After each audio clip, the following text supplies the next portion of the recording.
ان الحمد للہ والصلاۃ علی رسول اللہ والسلام علی من اتبع بسنن حبیب اللہ اما بعد۔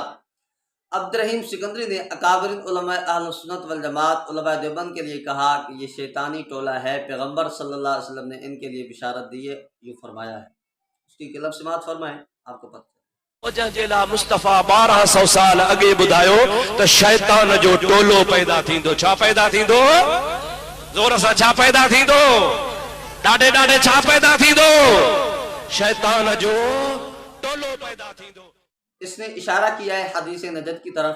بخاری شریف جلد نمبر اول صفحہ نمبر 141 پہ ایک روایت موجود ہے۔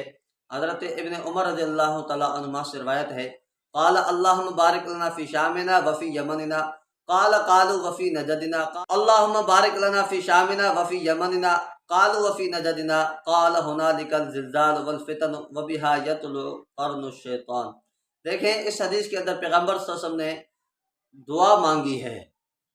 پیغمبر نے صلی اللہ علیہ وسلم نے فرمایا کہ یا اللہ ہماری شام اور ہماری یمن میں برکت نازل فرما۔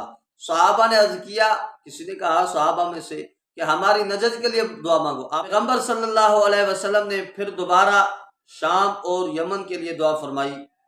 پھر صحابہ نے عرض کیا وفی نجدنا، ہمارے نجد کے لیے۔ آپ نے فرمایا وہاں سے زلزلے فتنے پیدا ہوں گے اور وہاں سے شیطان کا ٹولہ پیدا ہوگا۔ عبد الرحیم سکندری کا کہنا اور اہل بدعت کا کہنا یہ ہے کہ یہاں سے مراد دیوبندی ہیں، چونکہ یہ محمد بن عبد الوہاب کو مانتے ہیں، وہابی ہیں، اس لیے شیطان کا ٹولہ یہ ہے۔ حالانکہ یہ سوال ہی غلط ہے۔ اس بخاری کی روایت تو یہ ہے، لیکن دوسرے محدثین کو دیکھتے ہیں، وفی نجدنا کی جگہ پہ وفی عراقنا کے الفاظ آئے ہیں۔ پیغمبر صلی اللہ علیہ وسلم نے جو دعا نہ مانگی، فرمایا کہ وہاں سے فتنے پیدا ہوں گے، وہاں پہ زلزلے ہوں گے، وہاں سے شیطانی ٹولہ پیدا ہوگا۔ وہاں کے الفاظ ہیں وفی عراقنا، صحابہ نے کیا ہمارے عراق کے لیے۔ تو یہاں سے کون کون سی کتب کے اندر یہ اس طرح کے الفاظ موجود ہیں، آپ کے سامنے وہ مرویات پیش کراؤں۔ مسند البزار کے اندر جلد 12 صفحہ نمبر 202 حدیث نمبر 5881 پر یہ حضرت عبداللہ بن عمر سے روایت ہے۔ اور دوسرے نمبر پہ الیت الاولیاء، اس کے جلد 6 صفحہ نمبر 133 پہ جہاں پہ مرویات عبداللہ بن شوذب کو بیان کیا گیا ہے، حضرت عبداللہ بن عمر سے ہی یہی روایت بیان کی گئی ہے، اور اس روایت کے اندر وفی نجدنا کی جگہ پہ وفی عراقنا کے الفاظ آئے ہیں۔ اور تیسرے نمبر پہ مجمع الزوائد جلد 3 صفحہ نمبر 656 کتاب الحج کے تحت باب ما جاء فی الدعاء لہا حدیث نمبر 5817 پہ روایت موجود ہے یہی، اور وہاں پہ الفاظ ہیں وفی نجدنا۔ چوتھے نمبر پہ موجم الکبیر طبرانی جلد 6 صفحہ نمبر 222 جہاں پہ مرویات نافع بیان کی گئی ہیں، حضرت ابن عمر سے یہی روایت بیان کی گئی ہے، اور وہاں پہ بھی وفی نجدنا کی جگہ پہ وفی عراقنا کے الفاظ آئے ہیں۔ حدیث نمبر ہے 13241۔ پانچویں نمبر پہ موجم الکبیر طبرانی اسی کتاب کی دوسری جگہ پہ جلد 6 صفحہ نمبر 62 جہاں پہ مرویات سعید بن جبیر بیان کی گئی ہے، وہاں پر بھی یہی روایت آئی ہے، لیکن اس روایت کے اندر وفی عراقنا کے الفاظ آئے ہیں، وفی نجدنا کے الفاظ نہیں آئے۔ یعنی ایک حدیث دوسرے حدیث کی شرح ہوتی ہے، وضاحت ہوتی ہے۔ تو یہاں سے یہ پتہ چلا کہ جو پیغمبر صلی اللہ علیہ وسلم نے وفی نجدنا، اس روایت کے اندر پیغمبر صلی اللہ علیہ وسلم نے نجد کے لیے دعا نہ مانگی، نجد سے مراد عراق ہے، جیسا کہ دوسری مرویات کے اندر دوسری کتب حدیث کے اندر اس کی وضاحت موجود ہے۔ اور صرف یہ نہیں بلکہ اس کے قرائن بھی موجود ہیں۔ پیغمبر صلی اللہ علیہ وسلم نے جو یہ فرمایا کہ وہاں سے شیطان کا ٹولہ پیدا ہوگا، وہاں سے فتنے زلزلے ہوں گے، اور اس کے بہت سارے قرائن موجود ہیں۔ اب دیکھیں گے آپ عراق سے، دیکھیں گے کون سے فتنے نکلے۔ نمبر 1 خوارج کا فتنہ، بہت بڑا فتنہ تھا، وہ بھی عراق سے نکلا ہے۔ دوسرے نمبر پہ روافض کا فتنہ، بہت بڑا فتنہ، وہ بھی عراق سے ہی نکلا ہے۔ اور تیسرے نمبر پہ کرامیہ کا فتنہ، وہ بھی عراق سے نکلا ہے۔ باطنیہ فرقہ وہ بھی عراق سے نکلا ہے۔ اور دجال کا فرقہ، سب سے بڑا فرقہ، جس کے لیے پیغمبر صلی اللہ علیہ وسلم نے فرمایا وہ بھی عراق سے ہی نکلے گا، عراق کے شہر خراسان سے نکلے گا۔ مصنف ابن ابی شیبہ جلد 8 صفحہ 654 پر یہی روایت موجود ہے کہ دجال نکلے گا عراق کے شہر خراسان سے۔ یہ تمام تر قرائن موجود ہیں اس بات پر کہ دجال نکلے گا وہ عراق کے شہر خراسان سے نکلے گا، اور حدیث کے اندر جو پیغمبر صلی اللہ علیہ وسلم نے نجد کے لیے دعا نہیں مانگی، اس کی نشانی، اس کی علامت، یا یوں کہیں کہ اس کی وضاحت عراق ہی ہے۔ تو پھر یہ کہنا کہ نجد سے مراد وہ نجد مراد ہے جو پیغمبر صلی اللہ علیہ وسلم نے اس لیے دعا نہیں مانگی کیونکہ محمد بن عبد الوہاب ادھر پیدا ہو رہا تھا، اس لیے یہ بات غلط ہے۔ محمد بن عبد الوہاب کے عقائد تو عقائد البتہ ان کے مزاج میں شدت تھی، بلکہ عقائد ان کے صحیح تھے، انشاءاللہ پھر دوسری کلپس میں ہم ثابت کریں گے۔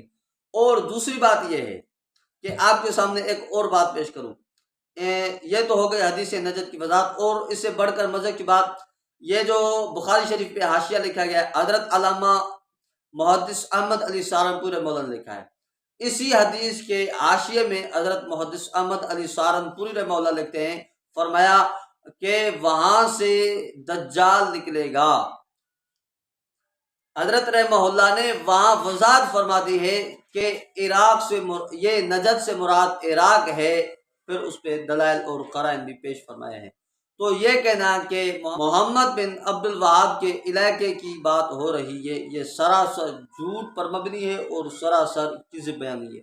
اور دوسری بات یاد رہے، آپ کہیں گے جی محدث احمد علی سہارنپوری دیوبندی تھا، اس کو پیش کیا، جبکہ محدث احمد علی سہارنپوری رحمہ اللہ آپ کے پیر مہر علی شاہ صاحب گولڑوی، اس کی کتاب اس کے حوالے سے چھپی ہے مہر منیر، اس کے اندر یہ بات موجود ہے کہ پیر مہر علی شاہ صاحب کا استاذ تھا حضرت سہارنپوری، اور حضرت سہارنپوری کو سنی حنفی بھی لکھا ہے۔ تو یہ ہو گیا حدیث نجد کی وضاحت۔ ایک اور کتاب ہے بدعتیوں کی طرف سے جس کا نام ہے، یہ ہے تحفظ عقائد اہل و سنت۔